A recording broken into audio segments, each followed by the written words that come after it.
अरे सुनो सुनो।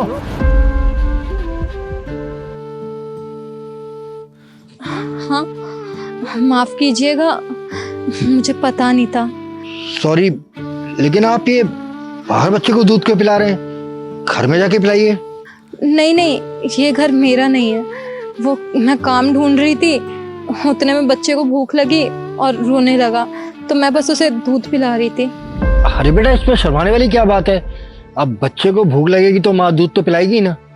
पर आप खुद ही सोचिए ना, ऐसे खुले सड़क पे दूध पिलाना भी तो गलत है ना। अरे बेटा, तुम इस बच्चे को लेकर काम ढूंढने के लिए क्यों निकली हो? अरे घर में कोई बच्चा संभाल लेता तो तुम काम ढूंढने निकल जाती। घर में कोई होता तो बच्चे का ध्यान वही रख लेते, लेकिन अफसोस की बात ही तो यही है कि मेरे घर में कोई नहीं है। तो तुम्हारे पति कहाँ हैं? मेरे पति का एक्सीडेंट हो गया था, जिसमें उनका देहांत हो गया। अब इस बच्चे का पालन पोषण तो मुझे ही करना है ना, तो काम तो करना ही पड़ेगा मुझे। बेटा, क्या मैं तुम्हारी कुछ मदद कर सकता हूँ? आप मेरी क्या ही मदद करेंगे अंकल? मैं काम की तलाश में हूँ, कैसा भी काम मिलेगा मैं वो कर लूंगी। अगर कोई काम हो आपकी नज़र में तो आप मुझे वो बता दीजिए। बेटा, तुम्हारे लिए कोई काम तो नहीं है मेरे पास, लेकिन मैं तुम्हें थोड़े बहुत पैसे दे सकता हूँ, इससे तुम्हारी मदद हो जाएगी। नहीं नहीं, मैं आपसे पैसे कैसे ले सकती हूँ? और अगर मैंने आपसे पैसे ले भी लिए तो मैं चुकाऊंगी कैसे?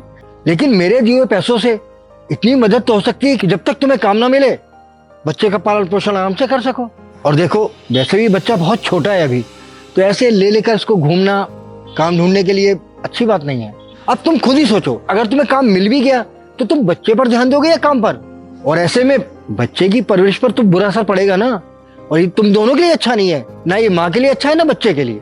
अंकल, बात तो आपकी भी बिल्कुल सही है, लेकिन आप खुद सोचिए ना, अगर मैं काम नहीं करूंगी तो अपने बच्चे का पालन पोषण कैसे करूंगी? अच्छा ये बताओ कि मैं तुम्हें कितने पैसे दूं कि तुम 6 महीने तक अपने बच्चे की परवरिश आराम से कर सको? अंकल जी, इसमें मैं आपको क्या बता सकती हूँ, मेरे जिंदगी में है ही कौन, मैं और मेरा बच्चा। अच्छा ये बताओ कि अगर तुम्हें 20,000 रुपये मिल जाए तो तुम्हारे बच्चे के लिए और तुम्हारे लिए काफी रहेंगे ना? हाँ अंकल, अभी तो मेरे पास 20 रुपए भी नहीं है। 20,000 रुपये तो मेरे लिए बहुत बड़ी रकम है, लेकिन ये सब बातें कहने में अच्छी लगती हैं, हकीकत में कौन करता है किसी के लिए? अरे क्यों नहीं करता कोई, मैं दूंगा उसमें। ये पूरे 30,000 रुपए हैं, ये लो। नहीं नहीं अंकल, मैं आपके पैसे वापस कैसे करूंगी? अरे बेटा, ये पैसे लौटाने की बिल्कुल जरूरत नहीं है। ये समझ लो कि एक बाप अपनी बेटी को पैसे दे रहा है। अंकल, मैं आपसे ये पैसे एक ही शर्त पे लूंगी, जब मैं आपको ये पैसे वापस करूंगी तो आपको लेने होंगे। अरे ठीक है, मान ली तेरी बात, लेकिन फिलहाल तो पैसे पकड़ ना। देख, अगर तू पैसे नहीं लेगी और मान ली नौकरी जल्दी नहीं मिली तो बच्चे का पालन पोषण कैसे होगा? अरे अपने बच्चे के लिए ये रख पैसे।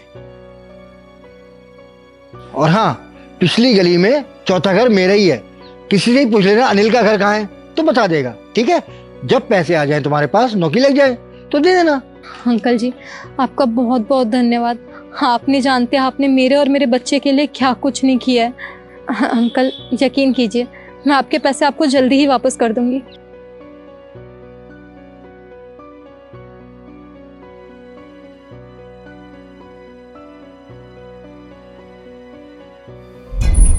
हाँ जी, कहिए।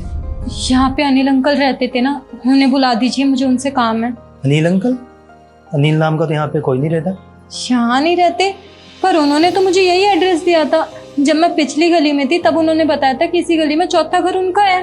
देखिए मैडम, 4-5 साल से तो मैं यहीं पे रह रहा हूँ, शायद आपको कोई गलतफहमी हुई है। यहाँ पर कोई अनिल नाम का नहीं रहता। क्या? जाइए आप।